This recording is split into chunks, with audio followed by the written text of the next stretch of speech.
অনুরোধ করছি, আমরা শুরু করব নানা রঙে নান্দনিক এই নাট্য প্রতিযোগিতার নাটকগুলি যেগুলো মঞ্চস্থ হয়েছে তার পর্যালোচনা। তার আগে দু এক কথা আমরা বলতে চাই। প্রথমেই আমি ধন্যবাদ জানাতে চাই যারা আপনারা প্রত্যেকদিন আমাদের সাথে ছিলেন, প্রত্যেকদিন নাটক দেখলেন, অনেক দূর থেকেও এসেছেন, অনেক মানুষ এসেছেন।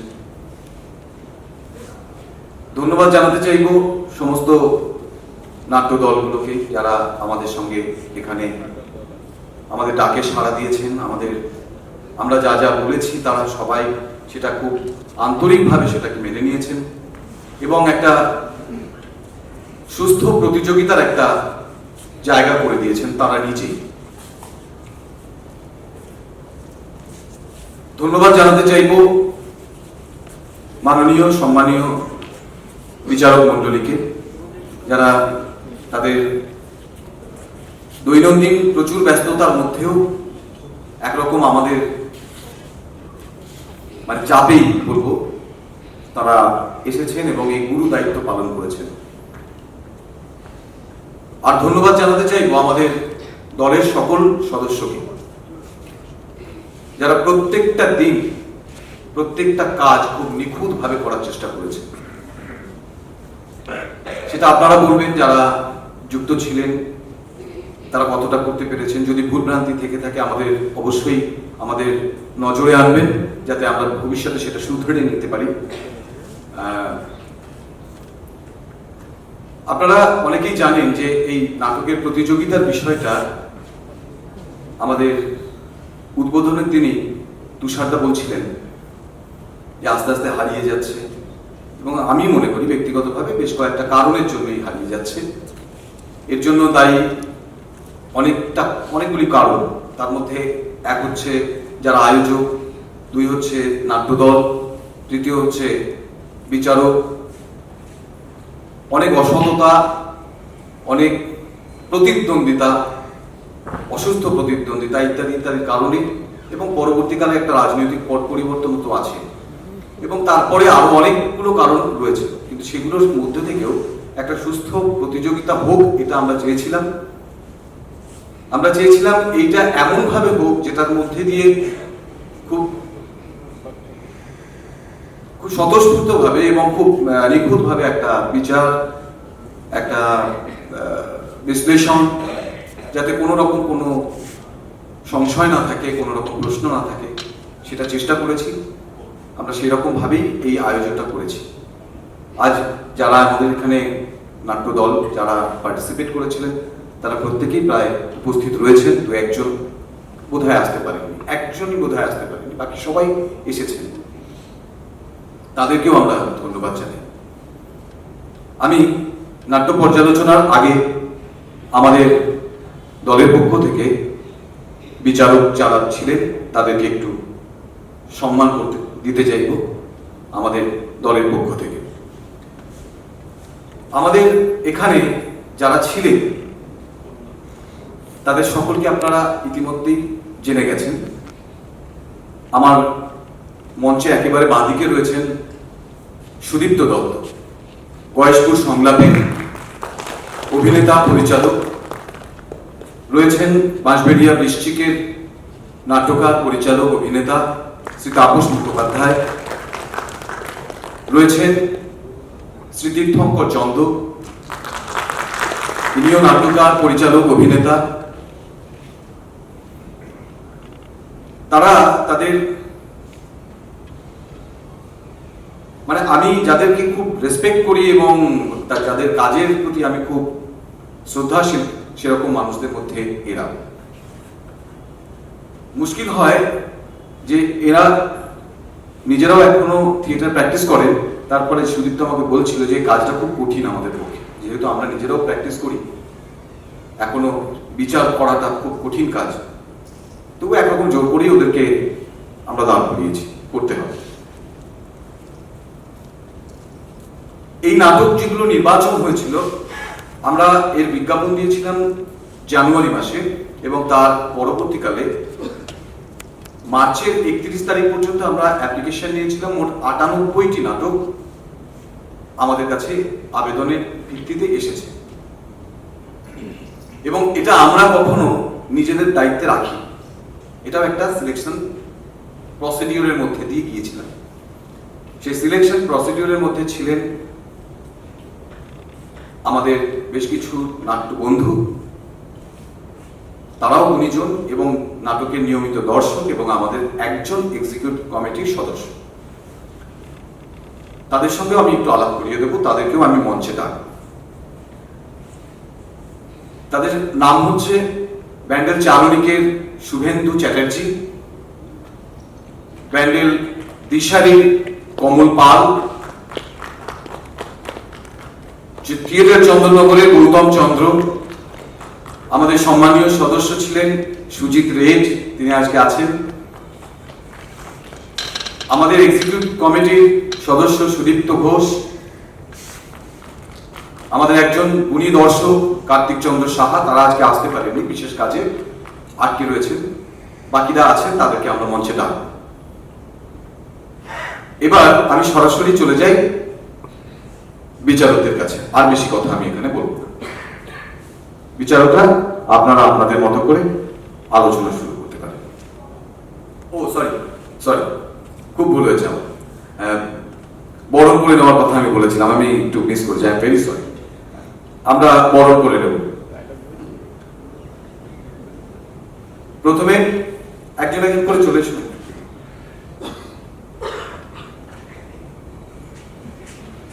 প্রথমে তাপস মুখোপাধ্যায়কে আমরা বরণ করে নিই। তাপস মুখোপাধ্যায়কে বরণ করে নেবেন আমাদের সহ সভাপতি সিদ্ধার্থ শঙ্কর মণ্ডল।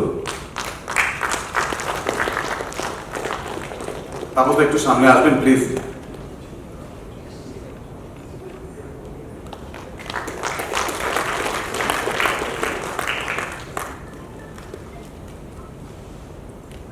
একটি স্মারক।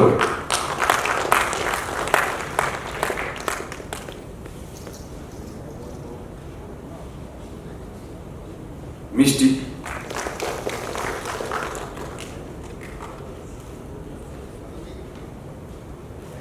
এবং একটা পাঞ্জাবি।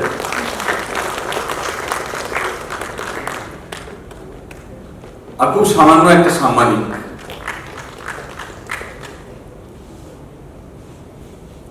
ধন্যবাদ তাপসদা। এরপর আমরা বরণ করে নেব শ্রী তীর্থঙ্কর চন্দ্র মহাশয়কে। বাপিদা, সিদ্ধার্থ শঙ্কর মণ্ডল। বাপিদা তুমি যেও না,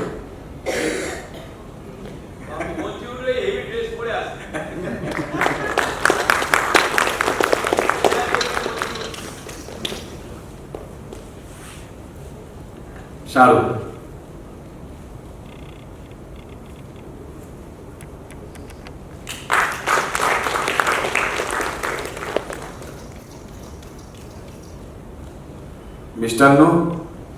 মিষ্টান্ন না মিষ্টি।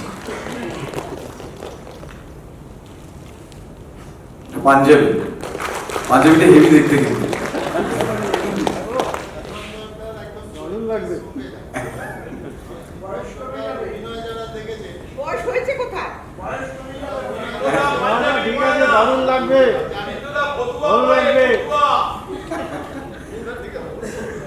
সাম্মানিক। এরপর আমরা বরণ করে নেব সুদীপ্ত দত্তকে।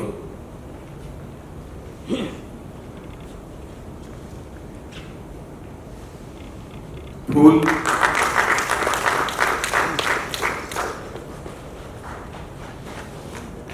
স্মারক,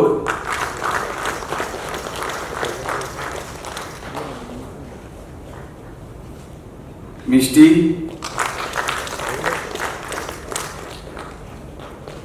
ফর্সা দেখতে, সেই জন্য এই কালারটা ভালো লেগেছে আমাদের।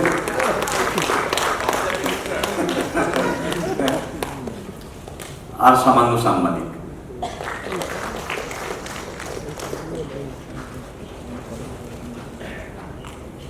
ধন্যবাদ সকলকে, ধন্যবাদ বাপিদাকে। এবার আমরা নাট্য আলোচনায় যাই।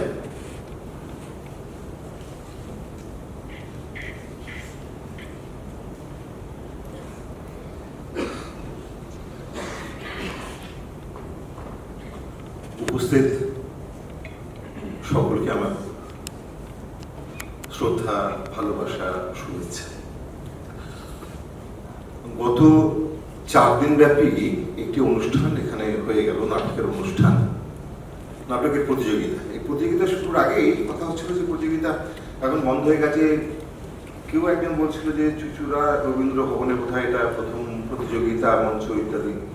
তা আমার যতটা স্মরণে আছে যে এখানে চুচুড়ায় কল্লোল বলে একটি নাট্যগোষ্ঠী এখনো আছে কিনা আমি জানি না, সময় বলতে পারবে, যে ওখানে ওরা একটি নাট্য প্রতিযোগিতা আয়োজন করতো একটা সময় চুচুড়া রবীন্দ্র ভবনে। আমি সেখানে একটি নাটক সেই প্রতিযোগিতায় করে গিয়েছি এবং আমার মনে থাকার আরো অনেক একটা বেশ বিশেষ কারণ থাকছে। সেখানে আমরা প্রযোজনা করেছিলাম মাসি নাটকটি এবং সেখানে বৃষ্টিক শ্রেষ্ঠ নাট্যকারের পুরস্কার পেয়েছিল এবং সেই পুরস্কার দিয়েছিলেন সেই সময় মহসিন কলেজের অধ্যক্ষ ছিলেন সম্ভবত প্রশান্ত ঘোষ মহাশয়। তিনি পুরস্কার দিয়েছিলেন। এটা উত্তরে আগে এখানে প্রতিযোগিতা হতো। তো প্রতিযোগিতা নানা জায়গায় হতো, ইদানিংকালে বন্ধ হয়ে গেছে। তা মজা করে এক সময় সমীরণ বোধহয় রঞ্জনকে বলেছিল যে প্রতিযোগিতা, রঞ্জন বলেছে করবো, কাউকে বলে যে না না না সব প্রতিযোগিতার মধ্যে প্রতিযোগিতা করবো না। তা খুব ঝকমারি, বেশ ঝামেলার কাজ বটে। আমরা আমাদের নাটকের সংস্থা বৃশ্চিকের পক্ষ থেকে আমরা প্রতি বছর একটি নাট্যোৎসব আমরা করি, 5 দিনের নাট্যোৎসব। এবছর আমাদের 25তম নাট্যোৎসব অনুষ্ঠিত হবে, যেমন যথারীতি 21 তারিখ থেকে 25 তারিখ পর্যন্ত।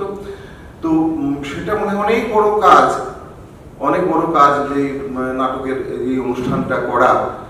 তার ছিল বোধহয় ঝকমারির, এতটা ঝকমারির কাজ বোধহয় নয়, যে ঝকমারির কাজ হচ্ছে নাটকের প্রতিযোগিতা। অনেকগুলো বিষয় এখানে থেকে যায়, নাটকের দল, দর্শকের কথা আমি পরে আসছি, যারা আয়োজন করেন তাদের অনেক দিকে মাথা লাগাতে হয়, অনেক খুঁটিনাটি বিষয় নিয়ে তাদের মাথা ঘামাতে হয়। কোন দল এলো, কারো অভিনয় করবে, তাদের যেমন সমস্ত কুচুরি ইত্যাদি জোগাড় করার সঙ্গে এখন এরকম নয়। এখন প্রতিযোগিতা করলেও সেই দলগুলো আসা যাওয়ার একটা ন্যূনতম হলেও গাড়ি ভাড়া তাদের দিতে হয়। তারপরে থেকে বিচারক যারা থাকে তাদের একটি ঝক্কি ঝামেলা, তারা আসবে, তারা যাবে, তাদের খাওয়া দাওয়ার ব্যবস্থা করো, চা টিফিনের ব্যবস্থা করো, এক বিরাট ঝকমারি কাজ।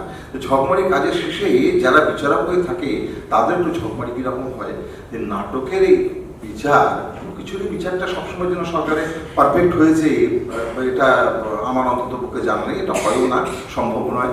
একটা সম্পূর্ণ অবৈজ্ঞানিক কাজ হচ্ছে শিল্পের বিচার করা। কারণ শিল্প যখন যেভাবে হচ্ছে, একটা যারা দেখছেন দর্শক প্রত্যেকেই বিচারক, যে যা নিজের মতো করে বিচার করে নিচ্ছেন, যে যা নিজের মতো করে বিচার করে নিচ্ছেন।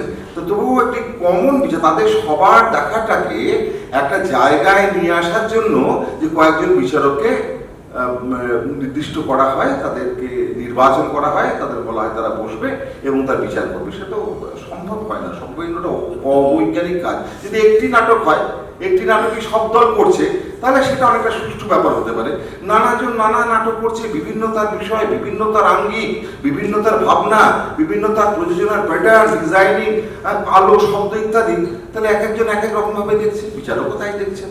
আজকে যে নাটক দেখছেন, পরের দিনকে নাটক আবার তাকে রিক্যাপচুলেট করতে হচ্ছে যে গতদিনে আমি কি দেখেছিলাম, গতদিনে কোন অভিনেতা কি অভিনয় করেছে। তো সমস্ত মিলিয়ে ব্যাপারটা খুব ঝকমারি এবং জটিল একটা প্রক্রিয়া। তো ওই যে বললাম যে পরবর্তীকালে একদিন কথা হচ্ছিল কার সঙ্গে যেন, এরকম ভাবে সব জায়গায় দেখছি যে আর্টিফিশিয়াল ইন্টেলিজেন্স এসে পড়ছে, তাহলে পরে যদি এরকম হয় যে ওই আর্টিফিশিয়াল ইন্টেলিজেন্সই দিয়ে এই নাটকের বিচার হলো, সে এক মজার ব্যাপার হবে বটে।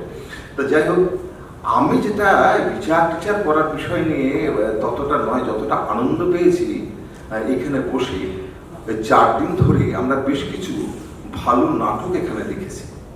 এটা দেখতে দেখতে আমি সমীরণকে এই জন্য ধন্যবাদ জানাই যে আমাকে এই সুযোগটা সে করে দিয়েছে, যেখানে বসে 4 দিনে বেশ কিছু ভালো নাটক দেখার সৌভাগ্য আমার হয়েছে। তো এটা একটা বড় প্রাপ্তি, এবং ধন্যবাদ ওদেরকে আরও জানাই এই অনুষ্ঠানটাকে এত সুষ্ঠুভাবে পরিচালনা করেছে প্রত্যেকে। এটা আমি যেহেতু একটি সংগঠন চালাই, তখন মনে হচ্ছে বোধহয় এখান থেকে কিছুটা শিক্ষণীয় আছে। নাটকের বিচার এখানে আমরা রয়েছি, আমি সকলের মতো আমিও একজন অভিনেতা, কখনো কোনো প্রয়োজনে কোনো নাটক হয়তো লিখেছি, কটা কোনো পরিচালনাও করেছি, সকলের জ্ঞান কমেছে। আমি এবার অনেক কিছুতে অবস্থান করি, তেমন লোক আমি নই। আমার সঙ্গে রয়েছেন সুদীপ্ত, আমার ভ্রাতৃপ্রতিম। সুদীপ্ত সদ্য কাজকর্ম করছে, ভালো ভালো কাজ করছে। সুদীপ্ত নিজেও একজন নাট্যকার, অভিনেতা এবং পরিচালক মানে ভালো ভালো কাজ আমরা দেখেছি, আমাদের ভালো লাগার মতো কাজ সুদীপ্ত করেন। এখানে রয়েছেন সবচেয়ে একজন আমাদের অত্যন্ত শ্রদ্ধেয় গুণীজন তীর্থঙ্কর চন্দ্র, তীর্থদা এখানে রয়েছেন। তা আমরা সকলে মিলে আমাদের দেখা নিয়ে নাটকগুলো দেখে আমাদের চোখে যেমন যেমন লেগেছে, আমরা তিনজনে মিলে মিলিতভাবে বসে একটা আলোচনা করে একটি বিচারের সুষ্ঠু একটি বিচার করার চেষ্টা করেছি। কোনটা প্রথম, কোনটা দ্বিতীয়, কোনটা তৃতীয়, সেটা আমরা দিয়েছি। ওরা সেটা অ্যানাউন্স করবেন আমাদের সমীরণেরা।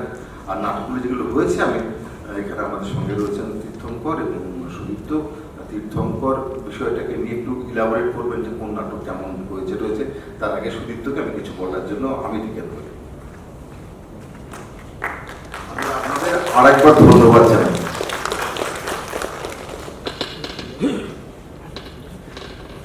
ধন্যবাদ নান্দিককে, নান্দনিককে, আর আমাদের অপার শ্রদ্ধা। বেশ একটা কথা আছে যে এক আমি বহু হব, এটা অভিনেতার প্রার্থনা। প্রত্যেক অভিনেতাই চায় এক আমি বহু হব। অভিনেতা লোকটা কে আসলে? অভিনেতা আমার কেন জানি না মনে হয় পৃথিবীর সবচেয়ে নিঃস্ব মানুষটির নাম অভিনেতা। সে যে কাজটি করে, সে কি করে আসলে? সে মঞ্চে কিছু সংলাপ বলে, যে সংলাপগুলো তার কথা নয়, নাটককার লিখে দেয়। সে কিছু হাঁটাচলা করে, নানান কিছু করে, ডিগবাজি খায়, দৌড়ে যায়, ছুটে যায়, নানান কিছু করে। সেগুলো তার নয়, পরিচালক তাকে বলে দেন এরকম এরকম করতে। সে একটা ভাব সৃষ্টি করে, দুঃখের হোক, বিরহের হোক, প্রেমের হোক, আনন্দের হোক। সেই ভাবটি তার নিজের নয়, সেটা আসলে চরিত্রের ভাব। আর ওই ভাব সৃষ্টির ফলে যে রস তৈরি হয়, সেই রস আস্বাদন করেন দর্শকেরা, অভিনেতা নিজে নয়। তাহলে অভিনেতা করে কি লোকটা? আধুনিক সময় খুব সঙ্গত কারণে আমাদের থিয়েটারের যে স্ট্রাকচার, সেখানে পরিচালক নামক লোকটি, অধুনা ডিজাইনার শব্দটি ব্যবহার হচ্ছে নানান জায়গায়। এই লোকটির প্রভূত ক্ষমতা আছে, নাট্য নির্মাণের মূল কেন্দ্রে থাকেন তিনি, সঙ্গত কারণেই বলা হয় নিশ্চয়ই।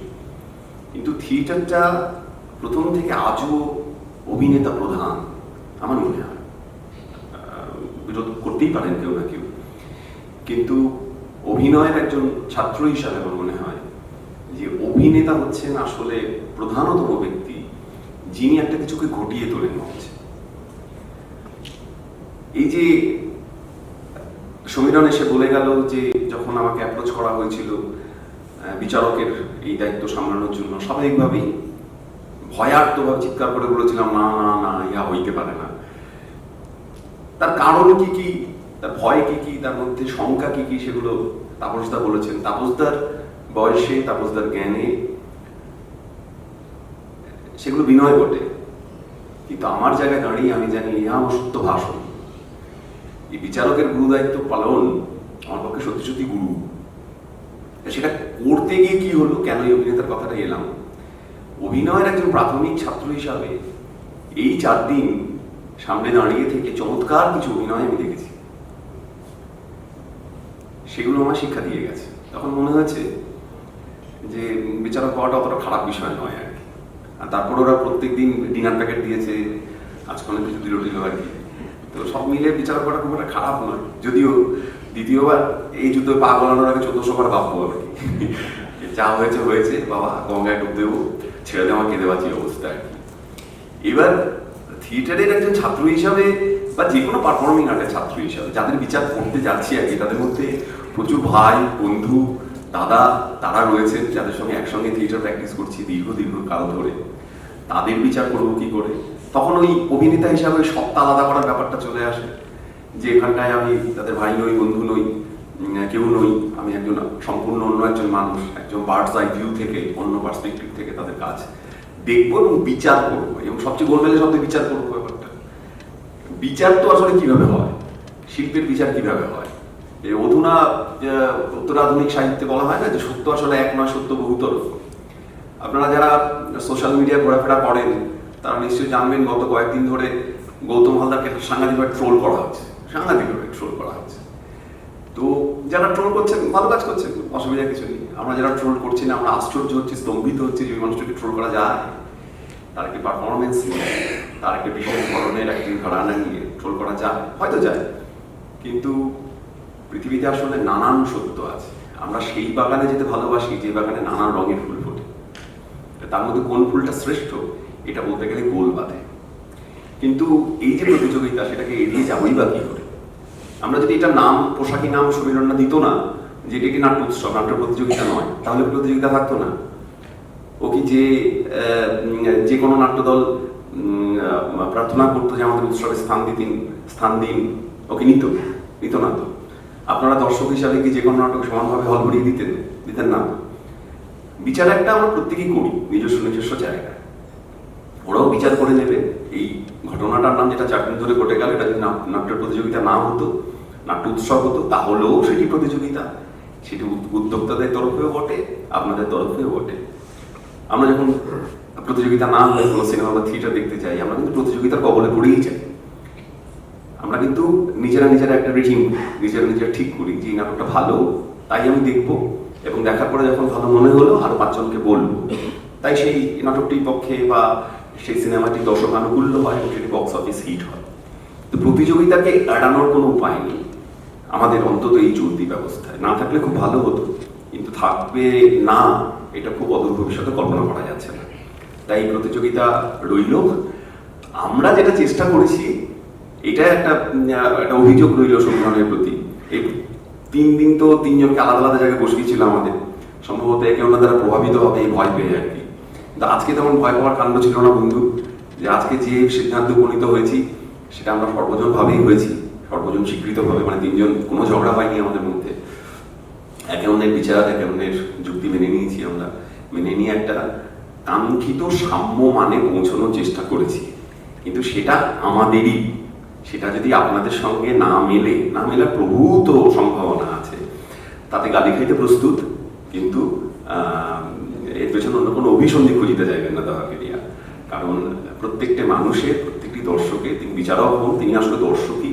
কারণ যে কাজটা অন্তত আমি আমার জায়গা থেকে বলতে পারবো, যে 2টি মানুষ আমার ডাইনে বায়ে ছিলেন, মহিরুহ সম মানুষ, যাদের দেখে বড় হওয়া, থিয়েটার দেখা, থিয়েটার দেখতে শেখা, আমার নিজস্ব যেটা বলার কথা বলেছি ওই বিচার নামক পদ্ধতির মধ্যে দিয়ে গিয়ে, সেটি বিশুদ্ধ একটি নাট্য দর্শকের জায়গা থেকে। নাট্য বিশেষজ্ঞ হওয়া এই জীবনে আমার দ্বারা হইবে না। যতটুকু হয়েছে আপাতত যে জায়গায় পৌঁছানো গেছে সেটি অবিলম্বে ঘোষণা করবেন, সমীরণা করবে। তীর্থদাকে আমন্ত্রণ জানাচ্ছি, মাননীয় শ্রী তীর্থঙ্কর চন্দ্র এই নাট্যগুলির ওই কোট অ্যানালিসিস করবেন শ্রী তীর্থঙ্কর চন্দ্র।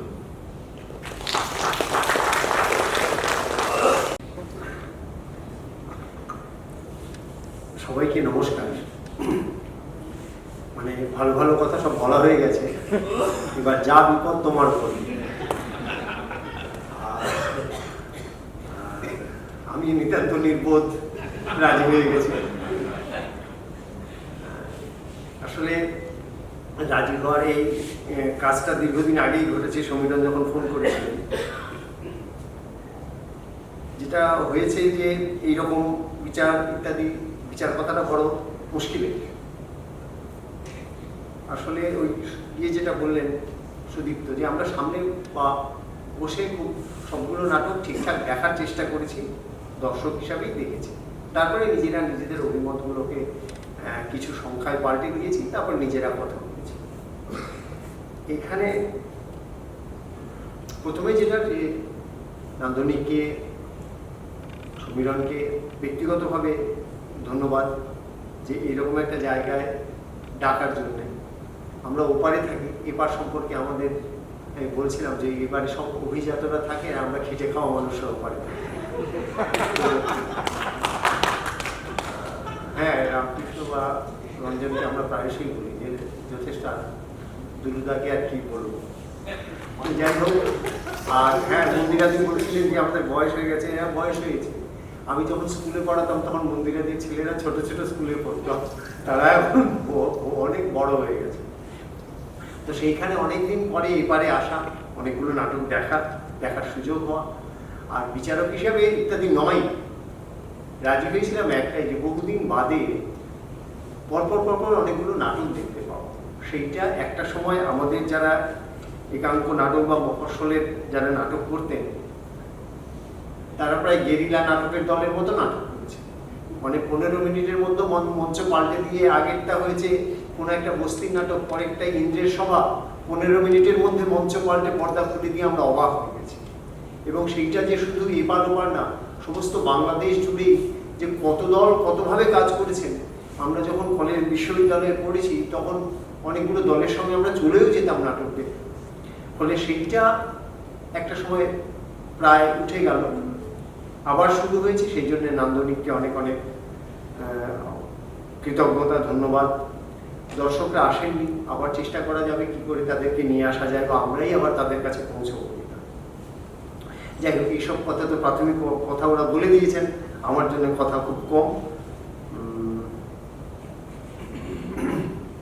আবারও বলি, যারা পরিচালক হিসাবে এসছেন, নাটকগুলো নিয়ে এসছেন, যে দলেরা এসছেন, তাদের সবার কাছে বিচারক হিসাবে নাটক দেখেছি, সেই নাটক দেখার জায়গা থেকে দু একটা কথা তারা যদি আবার ভেবে দেখেন, আমরা যেগুলো দেখেছি বলে মনে করছি, শুধু তাদের ভেবে দেখতে বলা। কারণ যে নাটকটা 4 মাস ধরে হলো, আমরা 40 মিনিট সেই নাটকটা দেখে একেবারে সবটা ঠিকঠাক কথা বলে দেবো, এরকমটা হয় না। আমরা কোনো মানুষের ক্ষেত্রেই সম্ভব না। একটা ছবির সামনে যদি একজন মানুষ 1.5-2 ঘন্টা দাঁড়িয়ে থাকেন একটা পেইন্টিং এর সামনে, একটা চলমান নাটক 40 মিনিটে দেখে আমরা কিভাবে তার শেষ কথা বলব? আমরাও যে তিনজনই যে সমস্ত নাটকগুলো সম্পর্কে একেবারে এক জায়গায় পৌঁছে গেছি তা না, আমাদের মধ্যে বিতর্ক হয়েছে, কথা হয়েছে, নিজেরা নিজেদের কথা বলার চেষ্টা করেছি। কিন্তু যেটা ঘটে সেটা হলো যে নাটক আবেগ আর যুক্তি এই দুটো দিয়ে চলে। ইমোশনের জায়গা আছে, লজিকেরও জায়গা আছে। কখনো কখনো নাটকে দেখা যায় আবেগ এত বেশি হয়, নাটককাররা বা কোনো প্রযোজনাকারী দল তারা সেই আবেগের কথা বলতে গিয়ে এমনভাবে বলেন যে যাতে তখন আর যুক্তিবোধ কাজ করছে না, কারণ এই কথাটা বলতেই হবে। আবার কখনো কখনো এমন যুক্তির খেলা চলতে থাকে যখন আবেগ থাকে না, তখন এই জায়গাটা একেবারে নিরস একটা ক্লাস হয়ে যায়। ফলে দুদিক থেকেই বিপদ। খুব মাঝখান দিয়ে হেঁটে যখন দেখা যায় আবেগ এবং যুক্তি দুটোই আমাকে সমৃদ্ধ করছে, আবেগে আমি মোহিত হচ্ছি আর আমার যুক্তি শানিত হচ্ছে, একই সঙ্গে তখন একটা নাটক আমার কাছে গ্রহণযোগ্য হয়। কিন্তু প্রায়শই দেখা যায় আমরা যে নাটক লিখি তাতে আমাদের কতগুলো চাওয়া পাওয়াকে মঞ্চে স্থাপিত করার জন্য দীর্ঘদিন ধরে একটা চর্চা আছে। সেইটা 1957 সালে উৎপল দত্ত একটা লেখা লিখেছিলেন, আপনারা নিশ্চয়ই পড়েছেন। জপেনদা জপেন যাতে উৎপল দত্তের একটা সুন্দর কথা আছে। উৎপল দত্ত লিখছেন যে তোদের নাটকে কি থাকে? নাটকে থাকে একদল চাষা আর একজন জমিদার। জমিদার তাদের কাঁদায় আর তারা পড়ে পড়ে মার খায় আর বলে, হ্যাঁ দেখো আমাদের সেলো ধান সব নিয়ে গেছে জমিদার। তারপরে আসেন একটি যুবক, কমিউনিস্ট যুবক, সে সকল গুণের আধার, সকল কাজ সে বমলিয়া করে, তার না আছে কোনো দ্বিধা, না আছে কোনো দ্বন্দ্ব। সেই গিয়ে চাষিদের বোঝায় আর চাষিরা তখন গিয়ে সেই জমিদারকে শাস্তি দেয়। ইতি গণনাট্য সংঘর্ষ নাটকম। 1957 সালে উৎপল দত্ত লিখছেন। আমরা এখন পর্যন্ত কিন্তু তার থেকে খুব একটা বের হতে পারি, কারণ আমাদের ওই যে কিছু একটা বলবো এবং কিছু একটা প্রতিষ্ঠা করব, এবং প্রায়শই আমাদের এই নাটকগুলোতে দেখা যায় যে না না নাটক তো হলো, নাটকের মেসেজটাকে মানে একটা গোদা মেসেজ আমাকে দিতেই হবে। ফলত এই যে অনেকটা পথ হেঁটে আসার পরেও প্রায়শই যখন আমরা পেছন ফিরে দাঁড়াই, তখন যে সত্যি সত্যি আমরা কতটা এগিয়েছি বা কতটা নাটক সম্পর্কে আত্মস্থ হতে পেরেছি সেইটা একবার ভেবে দেখার। আপনারা প্রায়শই হয়তো দেখেছেন, বাংলারা দেখেছেন, নাটকগুলো যখন দেখার সময় আমি অন্ধকারেই অনেক কথা লিখি। লেখার কারণ এই জন্যই যে পরে যখন আমি কোনো সময় এইগুলি নিজের জন্যই লেখা, যে নিজে যখন কখনো লিখবো বা কোনো কিছু কাজ করবো, তখন যেন এইগুলো আমাকে সতর্ক করে। আর আরেকটা হচ্ছে, আজকে তো এত বিস্তারিত বিশ্লেষণ করা যায় না। যদি কোনো দলের মনে হয়, তাহলে তারা যদি ফোনও করেন, তাহলে আরো বিস্তারিত আমরা কথা বলতে পারবো। এখন শুধু সামান্য কিছু কথা বলার চেষ্টা করছি। একটা কথা শুধু বলার, সেটা হচ্ছে এই নাটকের সঙ্গে রয়েছে বলে অন্নদা শঙ্কররা একটা কথা বলেছিলেন যে গাইতে গাইতে গায়ক হয় না, সঠিকভাবে গাইতে গাইতে গায়ক হয়। একটা পেরেককে যদি আমরা উল্টো করে কুদতে যাই, যতই মানি না কেন পেরেকটা কাঠের ভিতরে ঢুকবে না। ফলে আমাদের চর্চার মধ্যে যদি আমরা সেই নিজেরা নিজেদের বিচারক হয়ে যদি সেই চর্চাটা করি, তাহলে আমরা আরো অনেক ভালো জায়গায় যেতে পারবো, যে সম্ভাবনাটা আমাদের প্রায় প্রত্যেকটা নাটকের দলের মধ্যেই রয়েছে। আমরা প্রত্যেকটা নাটক নিয়ে অল্প অল্প কথা বলবো, আবারও বলছি আমরা বিস্তারিত কথাও বলতে পারবো, কিন্তু আজকে আরো অনুষ্ঠান রয়েছে। প্রথম যে নাটকটা আমরা দেখি সেটা হচ্ছে চিত্তপট বাউরিয়া পিঙ্কি। যারা সেদিন ছিলেন এবং যারা অভিনয় করেছেন, তারা নাটক শেষ হয়ে যাওয়ার পর দর্শকের ভেতর থেকে যে উল্লাস এবং যে আশীর্বাদ সেই দলের পর বর্ষিত হয়েছে, তারা সেটা সত্যি সত্যি পাওয়ার যোগ্য। কারণ যে নাটক তারা দেখিয়েছে এবং যেভাবে তারা তাদেরকে তৈরি করেছেন এই নাটকটার জন্য, এতগুলো অল্প বয়সের মানুষজন, ছেলে মেয়েরা, গান বাজনা, এবং আমরা যে বলি যে একজন অভিনেতার দুটো জিনিস থাকে, একটা হচ্ছে তার ফিজিক্যাল ফিটনেস, তার শরীর দরকার, আর একটা হচ্ছে অ্যাক্টার্স অ্যাপারেটাস যেটাকে আমরা বলি, আর একটা হচ্ছে অ্যাক্টার্স এডুকেশন। তার মানে MA-BA ডিগ্রির কথা বলেন, জীবন তারা দেখেছেন কিনা একজন অভিনেতা, সেইটা হচ্ছে তার এডুকেশন, আর অ্যাক্টার্স অ্যাপারেটাস হচ্ছে তার বডি। সেই অ্যাপারেটাসটা তারা এত ভালো ব্যবহার করেছেন এবং যে ঘটনাটা তারা তুলে এনেছেন, সেটা দর্শকের কাছ থেকে আমরা বুঝতে পারছি না। খুবই ভালো একটা প্রযোজনা। আমাদের পরিচালককে দুই একটা সবিনয় অনুরোধ ভেবে দেখার কথা বলা আছে। সেটা হচ্ছে যে নাটক যখন শুরু হচ্ছে, তখন প্রথম কথা, নাটকের নামটা পিঙ্কি কেন? সেন্ট্রাল ক্যারেক্টার যেটা, তাকে নিয়েই নাটকের নামটা হয়তো রাখা হচ্ছে, কিন্তু নাটকের নামটা তো আরো বড় একটা কোনো কিছুর অনুষঙ্গ তৈরি করে। সেটিকে শুধু ব্যক্তি পিঙ্কি না, আরো কিছু বলতে চেয়েছে। ওই যে চরিত্রটা বলছে যে আমি আমার স্বদেশ খুঁজছি, সেই স্বদেশ খোঁজার একটা চেষ্টা, শুধুমাত্র ওইটুকুতে কি আমরা ধরতে পারলাম না? পরিচালক বা নাটককার আরেকবার ভাববেন। পিঙ্কি যখন প্রথম মায়ের সঙ্গে কথা বলে, তখন অন্তত কয়েকবার মা যে পড়াশুনো জানেন না, মা যে মূর্খ, ইত্যাদি ইত্যাদি কথাগুলো সে বলে। তাতে আমরা পিঙ্কি সম্পর্কে একটা চরিত্র ধরে, মানে একটা ছবি তৈরি। কিন্তু সেই পিঙ্কি যখন সেই বস্তিতে সেই অর্কেস্ট্রার দলে গেল, সে যে এত সেন্সিটিভ এবং সত্যি সত্যি সেন্সিটিভ, সেটা আমরা দেখতে পেলাম। তাহলে মার সঙ্গে তার এইরকম ব্যবহারের কারণটা কি ছিল, সেইটা আমাদের কাছে একটু খটকা লেগেছে। এবং কখনো কখনো কিছু কিছু গালাগালি অহেতুক বলেও মনে হয়েছে। এখন সেটা আমাদের মনে হচ্ছে, পরিচালককে এরকমটা বলছিল যে আপনি এগুলো বাদ দিয়ে দিন। আবার কখনো কখনো এখনকার কোনো একেবারে প্রচলিত কোনো হিন্দি ছবিরও ছাপ যেন মনে হচ্ছে দেখছি, কিন্তু সেইগুলো আমাদের বিচার্য বিষয় না। একটা জায়গায় আমাদের বলার আছে, এবং যারা সেদিন দর্শক ছিলেন, আমার প্রাজ্ঞ যারা অগ্রজ মানুষজনেরা আছেন, তারাও রয়েছেন, তারাও নিজেরা কথা বলবেন। পিঙ্কি একেবারে শেষে একটা অসামান্য বক্তৃতা দেয়, এবং সেই বক্তৃতাটা দেয় সামনে গিয়ে আমাদের জাতীয় সঙ্গীতের বাকি যে অংশটা আমরা গাই না, সেইটা গায় সে, অনবদ্য তার গায়ন পদ্ধতি। সে তখন আমাদের কাছে কি কথা বলে, সে যে নিচে চলে গেল, সে কি পিঙ্কি যায় না অন্য একটা চরিত্র যায়? কারণ পিঙ্কি যদি হয়, তার বয়স থেকে সে তেভাগা তেলেঙ্গানা থেকে শুরু করে আমাদের দেশের বা এই বাংলাদেশের আন্দোলনের যে ইতিহাস সে বলে, পিঙ্কির অবস্থান থেকে সেই বলাটা কতটা যুক্তিসঙ্গত, এইটা একটা বিষয়। আর পিঙ্কি যদি কোনো বিবেকের চরিত্রে যায়, তাহলে সেই চরিত্রটা আলাদা করলে ভালো। সেটা সাজেস্টিভ কোনো চরিত্র হতে পারে। আমরা যেমন আমাদের নাটকে প্রায়শই দেখি, নাটকের প্যাটার্নও আছে, যে কোনো বিবেক যদি থাকে তাহলে সে একটি রাজার চরিত্র অভিনয় করছে, কিন্তু সে যখন সে সূত্রধার হচ্ছে তখন তার কোনো একটা কিছু তার পরিবর্তন হচ্ছে। তাহলে যে এই এত অসামান্য কিছু কথা আমাদের বলে, সে যদি পিঙ্কি হয় তাহলে আমাদের মেনে নিতে অসুবিধা আছে, তাকে তাহলে অন্য একটা চরিত্র করতে হবে। আর এত দীর্ঘ একটা যাত্রার ইতিহাস সে বলে, অসামান্য বলে, অনবদ্য গায়, সমস্ত ঠিক, কিন্তু তার বাস্তবতা, ওই যে প্রথম কথাটা বলেছিলাম, আমাদের ইমোশন কখনো কখনো লজিককে ছাপিয়ে যায়, সেইটা আমাদের কাছে একটু মানে এই এত অসামান্য একটা নিবেদন আমাদের কাছে নিতে যেন কোথাও মনে হচ্ছিল যে এটাকে পরিচালক আরেকবার ভেবে দেখবেন না।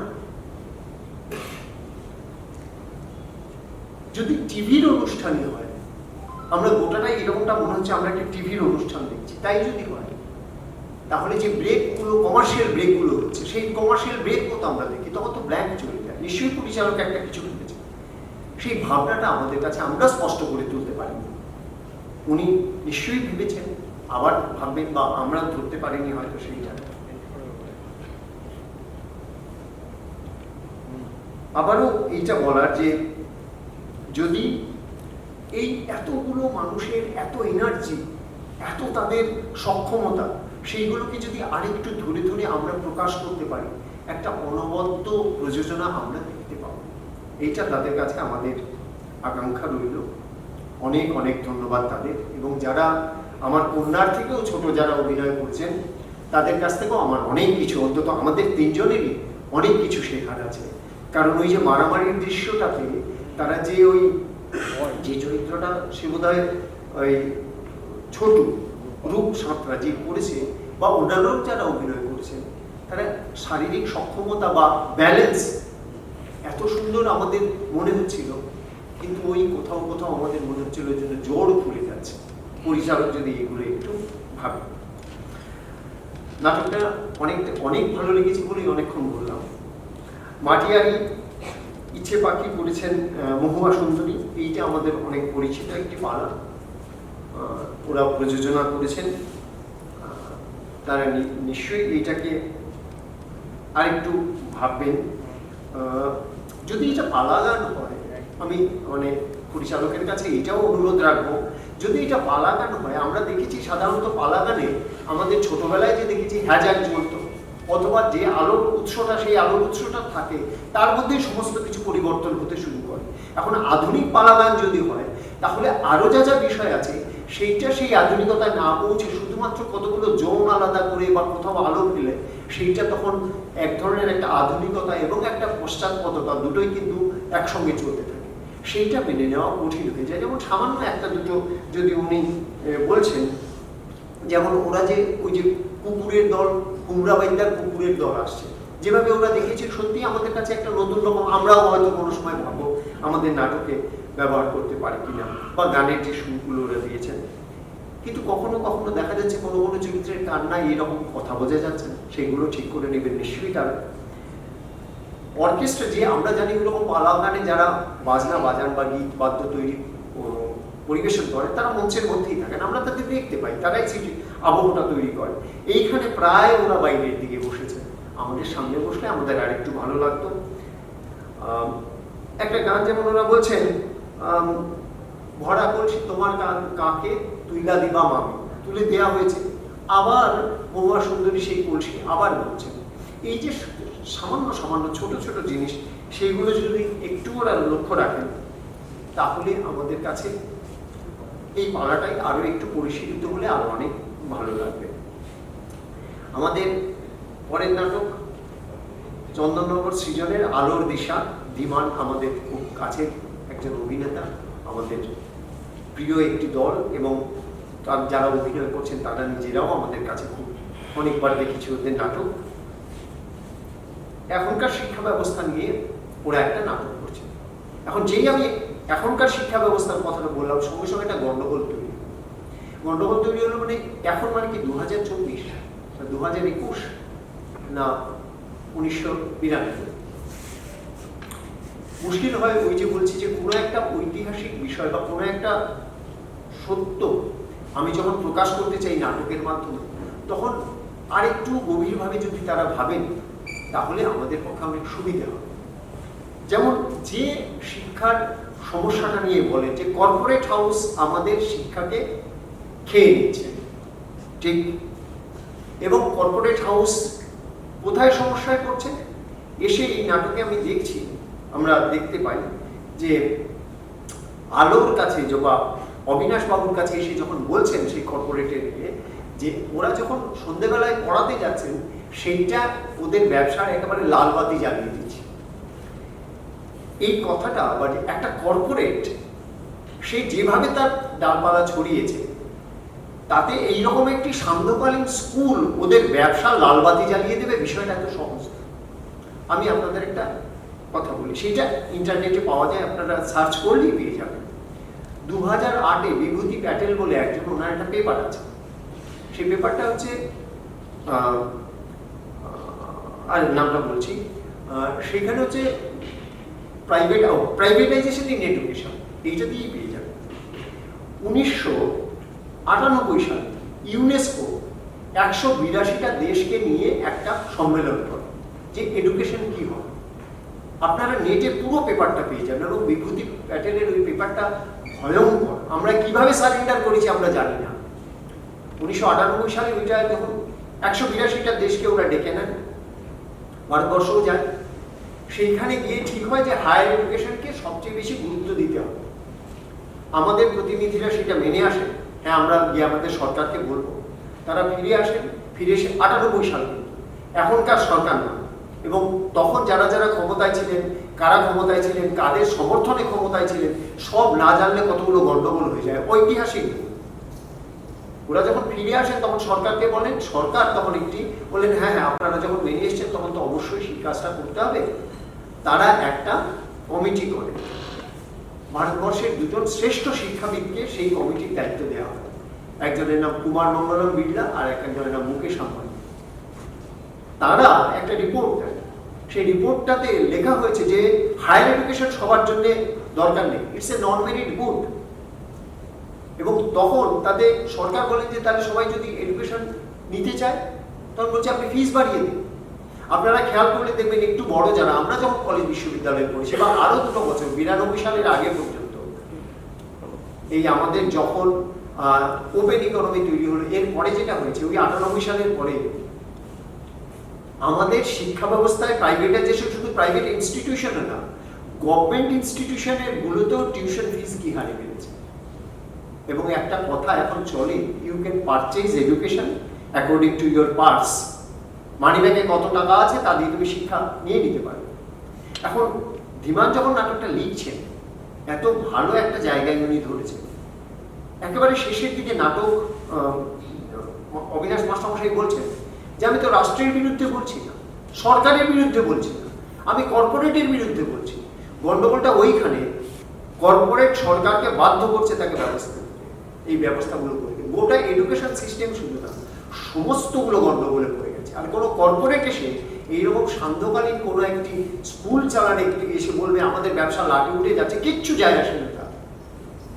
কারণ সে গ্রামের অনেক ভেতরে বড় বড় গাড়ি পাঠিয়ে দেবে একটা বড় স্কুল। আগে এই অঞ্চলে আপনার চিন্তা করুন কয়েকটা কিরকম এই কর্পোরেট স্কুল ছিল, আজকে কিরকম হয়েছে। কারা দেয় এসব? সরকার দেয়, রাষ্ট্র দেয়। রাষ্ট্র আর কর্পোরেট আলাদা, এইটা করলে কিন্তু বেসিক লজিকের জায়গায় বা রিয়ালিটির জায়গায় গন্ডগোল হয়।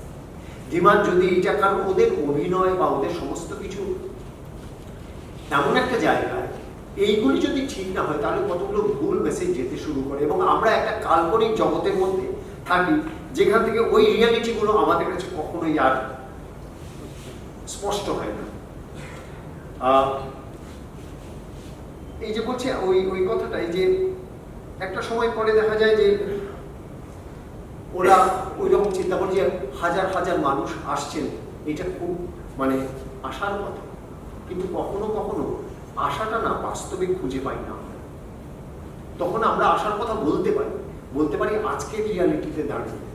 আজকে সত্যি লক্ষ লক্ষ মানুষ এসে স্কুল খুলছে।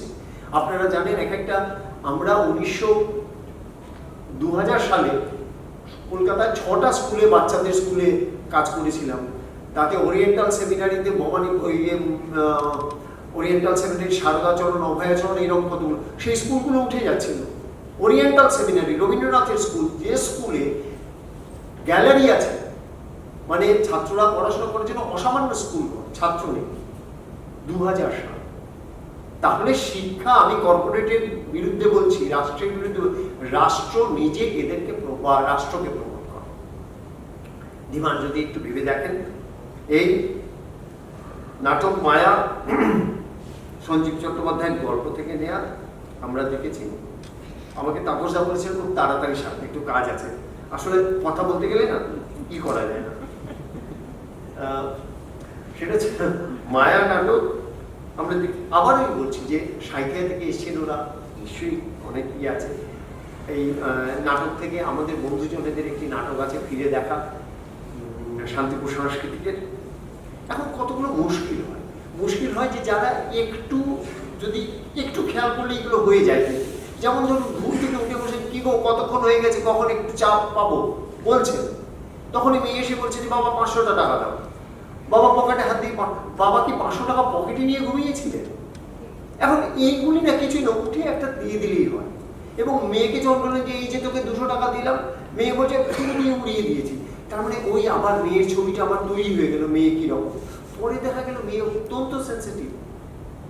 এই যে গন্ডগোলগুলো হয় না, যেমন যে ভদ্রমহিলা বাবা ওই রকম পা ভিজে আছে বলে পা মুছে ইত্যাদি করেন, একটু পরেই দেখা যায় মেঝেতে জল পড়েছে বলে সেটা হাত দিয়ে জল পড়ছে। মানে কিরকম হলে, বাতিগ্রস্ত মানুষ হলে ভদ্রলোককে ওই রকম বারবার পা ধোয়া করাচ্ছেন, অথচ এইগুলো একটু খেয়াল করছে না। এইগুলি যদি হয়, এবং ডাক্তার যখন আসেন, যে ডাক্তার আসেন সেই ডাক্তার কবেকার, মানে প্রায় মনে হচ্ছিল তারাশঙ্করের সেই ওই সময়কার কোনো ডাক্তার স্টেথোস্কোপ ঝুলিয়ে এসছে। এবং যখন উনি বলেন যে আমি আজকে চললাম, বা আমি আসুন না, আমি গেলুম, এই গেলুম আর আসুন এর যে তফাৎ একটা চরিত্রকে করে দেয়, সেই তফাৎগুলো আমরা নিজেরা তো শুনি। স্ত্রী যিনি আছেন উনি মার্চেন্ট অফ ভেনিসের কথা বলেন, মানে নাটকের নামটাও বলে দেন মার্চেন্ট অফ ভেনিস, তাহলে নিশ্চয়ই ওই রকম একটা অবস্থানগত জায়গায় আছে। তারপরে তার এই সীমাবদ্ধতা আমাদের কোথায় কোথায় যেন আটকায়। এবং এর চেয়েও একটা বড়, যখন ওই মৃতদেহের আত্মাটা আসে না হাতে একটা বল নিয়ে, দারুণ ওনার ফিজিক্যাল ফিটনেস, খুবই ভালো। উনি যখন কথা বলেন তখন মৃতদেহটাও কথা বলেন। আচ্ছা, উনি যে বলটা নিয়ে এসেছেন সেটা কি? সেটা কি আত্মা, প্রাণ? একটা ডেড বডি থেকে যদি প্রাণ বেরিয়ে যায় তাহলে কথাটা বলে, তাহলে দুটো লোক কথা বলছে, তাহলে একজন ভয় করে। এখন এইটা আমরা ওই বললাম 40 মিনিটে দেখে বুঝবো না, উনি নিশ্চয়ই আমাদের অন্য কিছু বোঝাতে চেয়েছিলেন। কিন্তু তখন মুশকিলটা যেটা হয় যে সত্যি একটা কি প্রেত না আত্মা কার সঙ্গে কথা বলে, এই তখন একটা ঘোর প্যাচের মধ্যে চলতে শুরু করে, এবং এটি একটা দীর্ঘ সময় ধরে চলে। সেইগুলি একটু ভেবে দেখবেন। আমরা তবদিলি বলে নাটকটা দেখি, অপূর্ব তাদের বাচনভঙ্গি, ভাষা, হিন্দি এত সুন্দর করে বলেছেন, যেটা খুবই খুবই ভালো লাগছিল দেখতে। গলা, আমরা যেটা অভিনেতার একটা সম্পদ বলে মনে করি, সেটা অনেকেরই খুব ভালো, এবং বয়স্ক মানুষজন খুব সহজ অভিনয় করেছেন। কিন্তু একটা সময় মনে হয়েছে যে কোনো একটা নির্দিষ্ট কথা বলার, এই যে আমাদের অল ইন্ডিয়া মুসলিম পার্সোনাল ল বোর্ডের কোনো একটা প্রজেক্টের নাটক দেখছি বলে মনে হয়েছে। কারণ নাটক আমরা জানি সবসময় এমন একটা রিয়ালিটি বা এমন একটা দ্বন্দ্বের মধ্যে যাবে যে যেখান থেকে আমরা আমাদেরকে দেখতে পাবো যে আমি এই অবস্থানে দাঁড়িয়ে আছি। সেই অবস্থানটা নিয়ে আমার ভেতরে যখন একটা না হলে একটা সহজ নাটক যদি দেখতে মানে চলতে থাকে, তখন আমি নিজে খালি দর্শক হিসাবে দেখি, আমার একটা অ্যাক্টিভ পার্টিসিপেশন হয় না। এখন এই অ্যাক্টিভ পার্টিসিপেশন হবে কি হবে না, ওরা নিশ্চয়ই ভেবেছেন। কিন্তু কতগুলো গন্ডগোল হয়।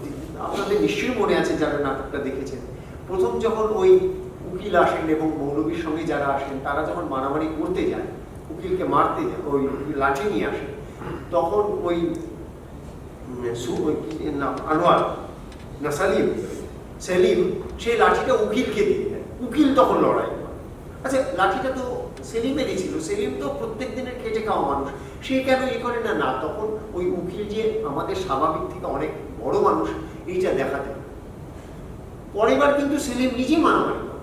আমি বলছি যে এইগুলো, এই ছোট ছোট জিনিসগুলো যদি একটু ঠিক করেন, এবং শেষ পর্যন্ত দেখা যায় যে যখন উনি এসে বললেন যে হ্যাঁ ল বোর্ড এরকম বলেছে, আপনারা সেটা পারেন না, এই সেই ইত্যাদি, আমরা একেবারে গ্রামে গঞ্জে এই মুসলিম সম্প্রদায়ের ওপরে যারা ডমিনেট করেন তাদের যে কি পরিমাণ সংকীর্ণতা এবং চাপ সাধারণ মুসলিম মানুষদেরই উপরে, সেইটা ভয়ানক। তারাও ল বোর্ড খবর হয়ে আইন টাইন পরের কথা, এবং তারও ভয়ঙ্কর ভয়ঙ্কর সব গল্প রয়েছে। কিন্তু গল্পটা একেবারে স্মুথ একটা জায়গায় চলে গেল। যখন যে ধাক্কাটা ওই বিশাল ঘটনা থেকে আমাদের দিতে হতো, আমার আসামে বাড়ি, গৌহাটিতে একটা ঘটনা ঘটে, সেইটা নিয়ে খুব কি হয়, ওই যে ঠিক একজন তালাক দিয়ে দিয়েছে, তালাক দিয়ে দেওয়ার পরে যখন মৌলবীর কাছে যাওয়া হয়েছে, মৌলবী বলছে যে হ্যাঁ একটা ইয়ে আছে যে এই মহিলা আরেকজনকে বিয়ে করবে, সে যখন তালাক দেবে তখন তাকে তুমি আবার বিয়ে করতে পারো। এবার সেই সব শুনে টুনে সেই একজনের সাথে বিয়ে করে, সে মৌলবীরই একজন এরকম অর্থবান মানুষ, বিয়ে করার পরে সে আর তালাক দেয় না। সেই লোকটা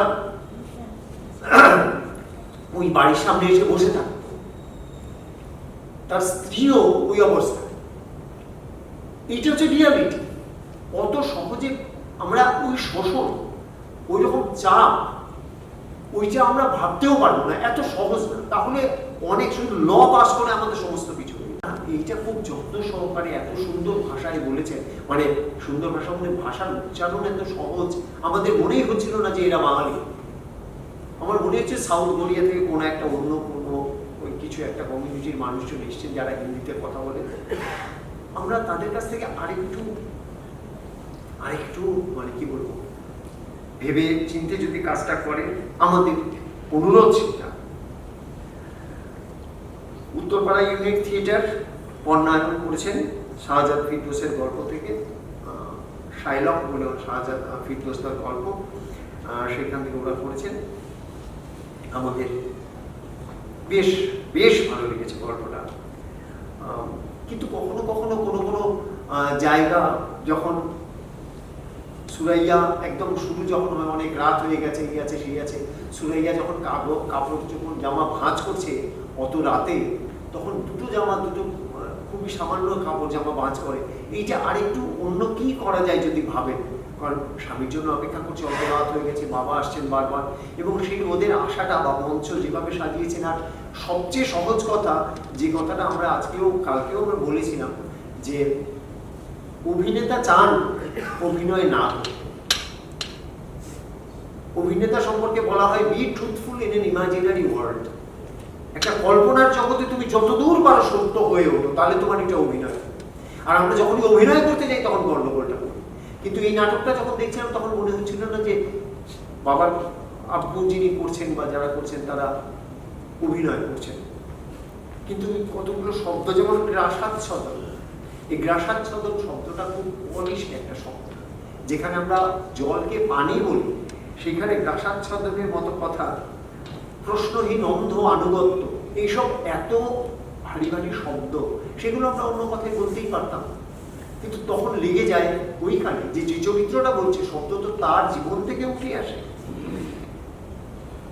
এক সময় সিকান্দার একটা গান করে, দিনে দিনে খসিয়া পড়িবে রঙিন দেয়ালের মাটি, গোসাইটি কোন রঙে বাঁধিয়াছে করে।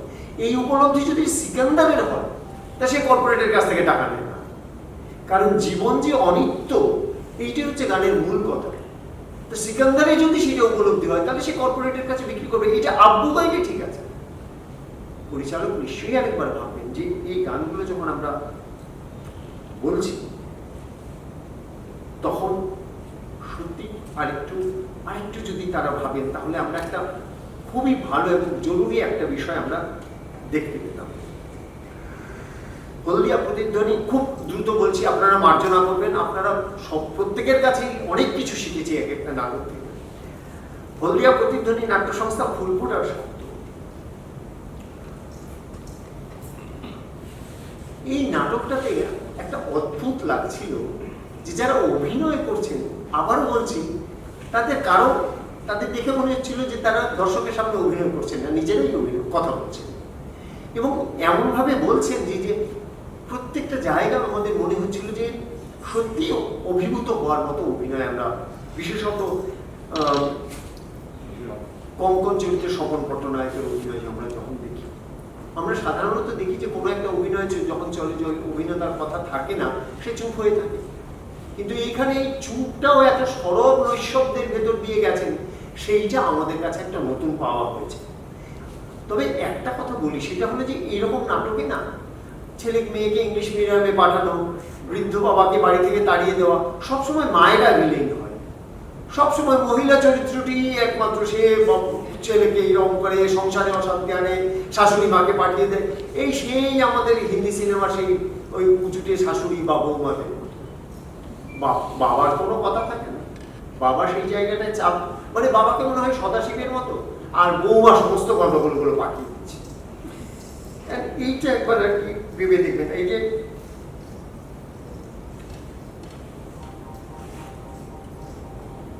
এই সামান্য স্বপনবাবু নিজে নাটক লিখেছেন, পরিচালনা করেছেন, খুব সুন্দর। বাচ্চা ছেলেটা যখন মনে করছে না, তখন মনে করার একটা জেস্চার আছে।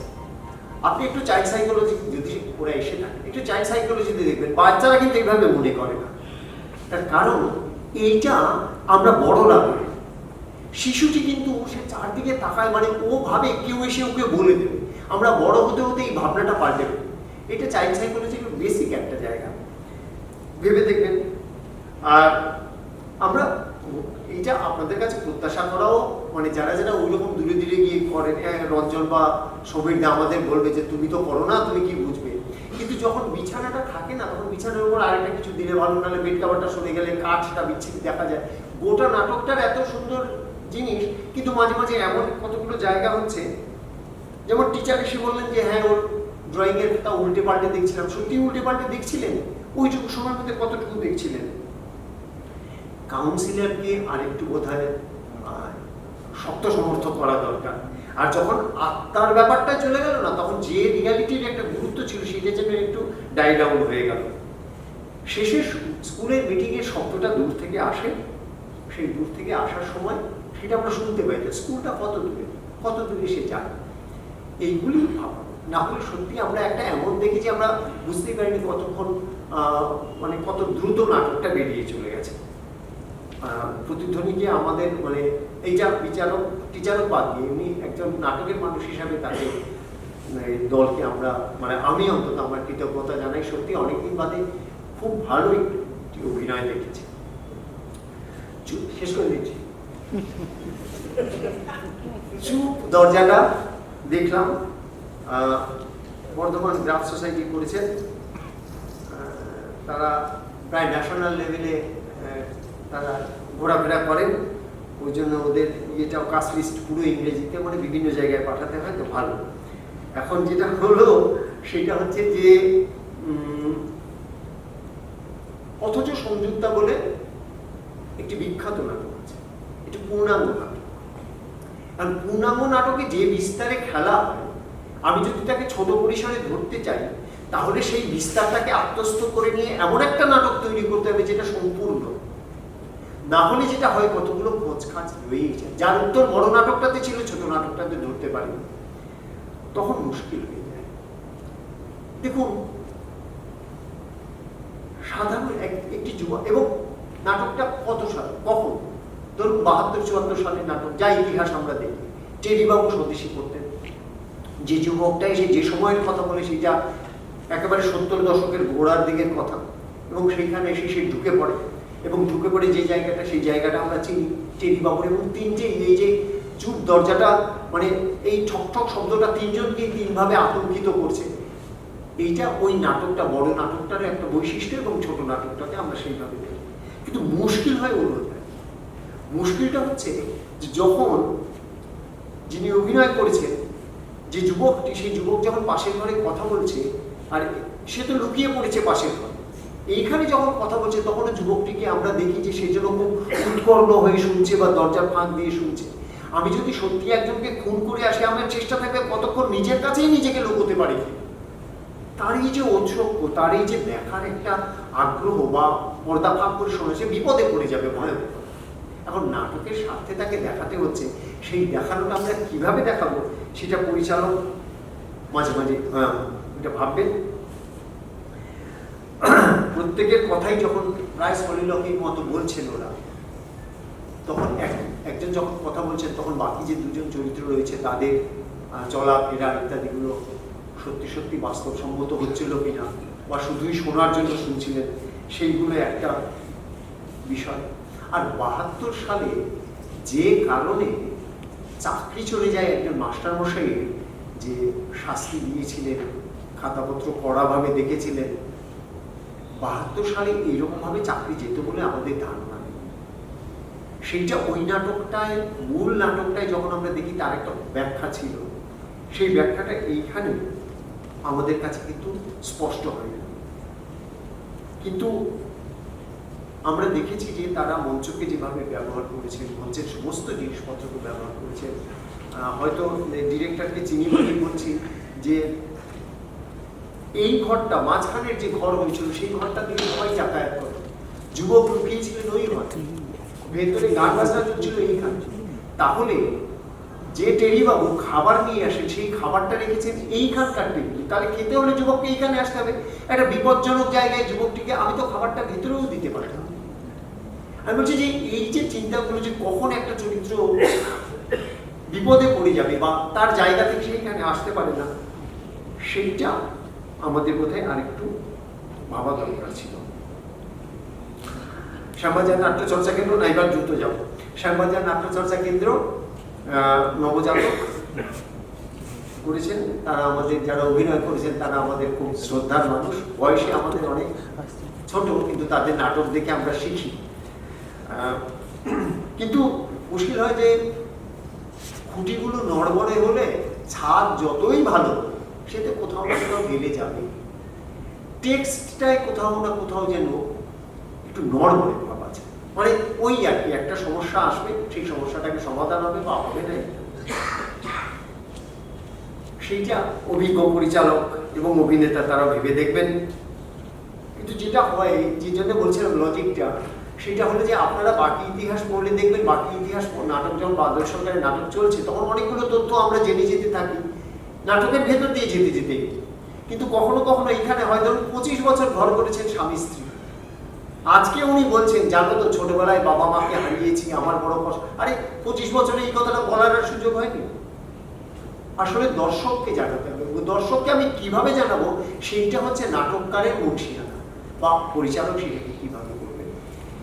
অভিনয় সত্যি যারা করেছেন তারা আমাদের খুবই কাছের মানুষ, ভালো কাছের মানুষ বলে যে কনসিডারেশনে পাস তা বলছি না, তারা ডিস্টিংশনেই পাস করে।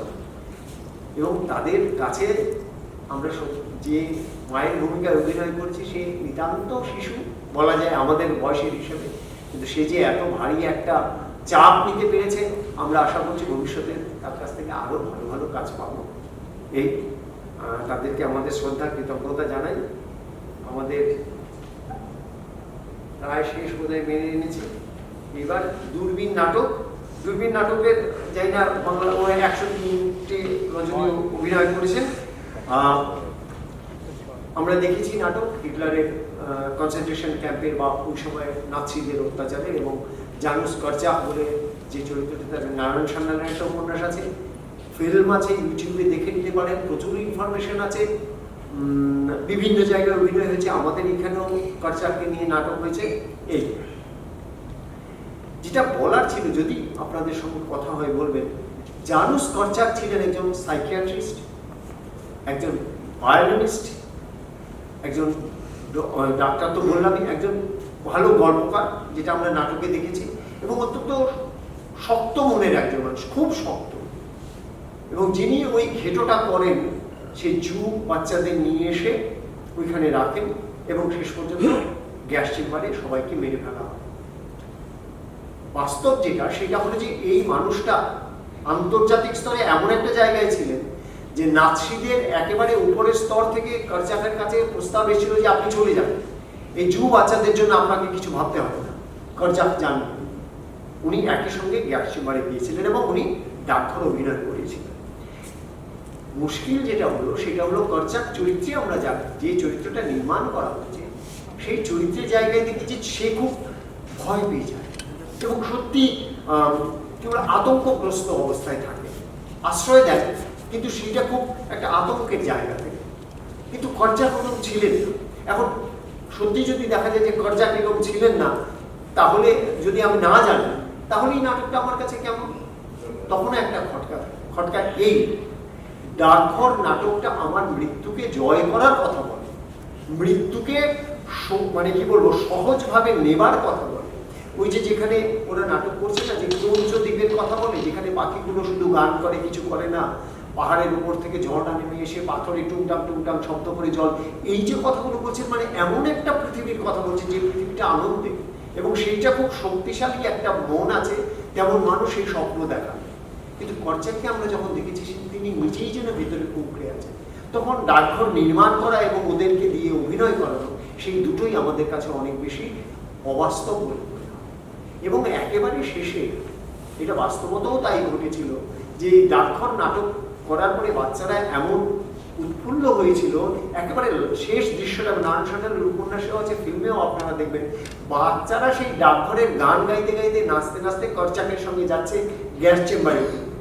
মানে যে অমল একা মৃত্যুর সামনে দাঁড়িয়ে সে যখন ঘুমিয়ে পড়ে, তারপরে সুধা এসে বলে যে অমল জেগে উঠলে বলে যে সুধা তাকে বলেনি, আমাদের কাছে মনে হচ্ছে সত্যি কি অমল চলে গেল না ঘুমিয়ে পড়লো, এই নিয়ে নানা রকম তাত্ত্বিক বিতর্ক আছে, কিন্তু মৃত্যুকে সে ধরেছিল তার নিজের মতো।